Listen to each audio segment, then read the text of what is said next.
Ian Mathias for the mob predictions, and this is a quick review of the spectacular performance of Shakur Stevenson against JAMEL Herring. Going into the fight, it seemed like it was going to be very competitive.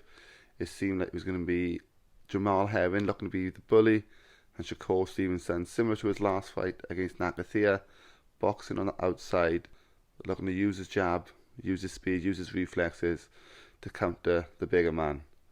That is not what transpired. From the start, Shakur was on the front foot. I think it was round 2 that he had his first big shot that he landed on Herring. I think it was a left hook. I think what surprised Herring initially was that Shakur was actually able to hurt him. His punches had sting in them. And as mentioned at the end of the fight, Bomac sort of suggested he didn't expect that type of performance from Shakur Stevenson, who at times looked the bully in there. I know Herring, the bigger, taller man, was expected to be the bully. What surprised me with Herring, he didn't target the body. He does have a really good backhand to the body, and he didn't throw that all night. I do think that's mainly because Shakur was just too good. But Herring didn't have any success in the fight until round 4. I softly give him round 4. I don't think he actually won the round, but after seeing him getting pummeled for the first 3 rounds, you just sort of feel a little bit sorry and sort of give him a round. Another place where Herring was expected to get success was on the inside, but Shakur is actually really good at positioning his body on the inside. Uses his shoulder to really good effect. When Floyd Mayweather used to use it as a third, like a sort of a third arm, Shakur has that ability as well. He has the strength on the inside to hold the bigger man off. And he just makes adjustments as he goes along, just little minor adjustments. Moves his body into the right position, gets his strength, gets his base right behind him, makes him really difficult to budge. And I think Herring found that. I think Herring was probably surprised by how sharp and how strong Shakur Stevenson was tonight. He couldn't land clean all night, Herring. Shakur's going to be very difficult to beat, whoever he faces in the next 10 years, because of how sharp he is, because of how he doesn't get hit clean.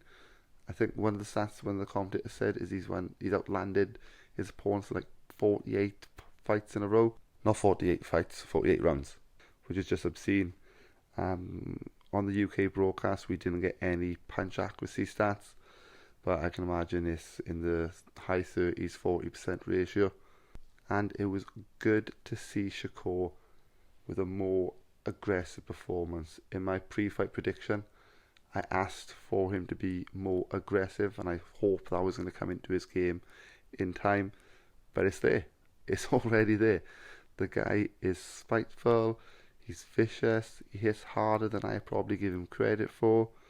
He definitely hurt JAMEL Herring on numerous occasions. I think it comes down to the fact that speed kills. It's the most important element in boxing. When you couple that with accuracy of punches, footwork, timing, distance, Shakur is a special fighter. It was good to see him in an entertaining one. He's probably my favourite young fighter, and I can't wait to see his career. The closest thing to Floyd Mayweather we've had, bar no one. He is going to be a special fighter who's going to go up in the divisions. I think he beats everyone at 135. Devin, yes. Ryan, easy. Tio's a tough one. Loma's a tough one. Tank, he scores Tank. And then getting up to 140, I don't think that Josh Taylor will be there when Shakur's there. But I do see him progressing through the divisions. Will 140 be his ceiling? Maybe 147. It's difficult to sort of say at this stage of his career, but hopefully next he goes on to fight Oscar Valdez and smashes that drug cheater's head in, because the joke that fight went ahead last time and Robson Conceição outboxed him. So I think that Shakur versus Oscar Valdez, Shakur wins that a lot more comfortable than people imagine. So all in all, an absolutely sensational performance from the next superstar in boxing. It's always good for boxing when there's a top US talent. I'm looking forward to the journey of Shakur Stevenson. And at 6:23 in the morning, I'm going to go to bed. Ian Matthias for the more predictions. Catch you on the next one.